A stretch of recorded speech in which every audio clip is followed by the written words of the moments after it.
இந்த மாதிரி இட்லி தோசைக்கு சாம்பார் செஞ்சு பாருங்கள் வீட்டில். ரொம்ப டேஸ்ட்டாக இருக்கும். டிஃப்ரெண்ட் டேஸ்ட்டு கொடுக்கும் உங்களுக்கு. வீட்டில் செஞ்ச மாதிரி தெரியாது, ஹோட்டலில் செஞ்ச மாதிரி இருக்கும்.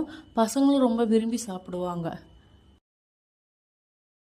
ஃபஸ்ட்டு முழு தேங்காய், மீடியம் சைஸ் முழு தேங்காயில் அரை மூடி எடுத்துக்கோங்க. அந்த அரை மூடியில் கொஞ்சம், அதாவது பாதி எடுத்துக்கிட்டு அதை கட் பண்ணி அரைச்சி வச்சுக்கோங்க.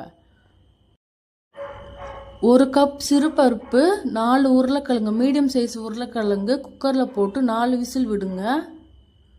4 விசில் முடிஞ்சதுக்கப்புறம் உருளைக்கிழங்க தனியாக ஒரு தட்டில் எடுத்து வச்சுக்கோங்க.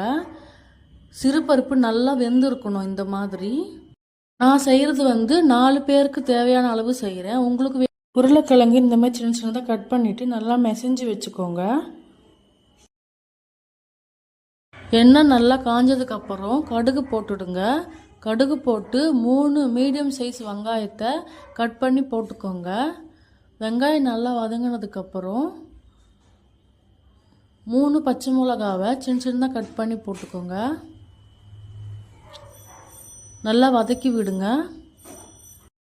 இப்போது 2 தக்காளி சின்ன சின்னதாக கட் பண்ணி போட்டு நல்லா வதக்கி விடுங்க. அதுக்கப்புறம் வேக வச்ச சிறுபருப்பை அதில் ஊற்றிடுங்க. ஊற்றிட்டு உருளைக்கிழங்கு அதில் போட்டுடுங்க. நல்லா கிளறி விட்டுட்டு 1/2 ஸ்பூன் மஞ்சள் தூள், 3 ஸ்பூன் மிளகாய் பொடி, அப்படி இல்லாட்டா சாம்பார் பொடி போட்டு நல்லா கிளறி விடுங்க. காரத்துக்கு ஏற்ற மாதிரி போட்டுக்கோங்க. வேணும்னா மிளகாத்தூள் கூட கொஞ்சம் வேணும்னா எக்ஸ்ட்ரா போட்டுக்கலாம். ஒரு கொதி வந்த உடனே அரைச்சி வச்ச தேங்காவை அதில் ஊற்றிக்கோங்க. கருவேப்பிலை போட்டுட்டு நல்லா கொதிச்சதுக்கப்புறம் கடைசியாக கொத்தமல்லி போட்டு இறக்கி வச்சுக்கோங்க. அவ்வளோதான், சாம்பார் ரெடி ஆகிடுச்சு. இந்த சாம்பார் எப்பவுமே நீங்கள் சாப்பிட்ற மாதிரி இருக்காது, ஒரு டிஃப்ரெண்ட்டாக இருக்கும்.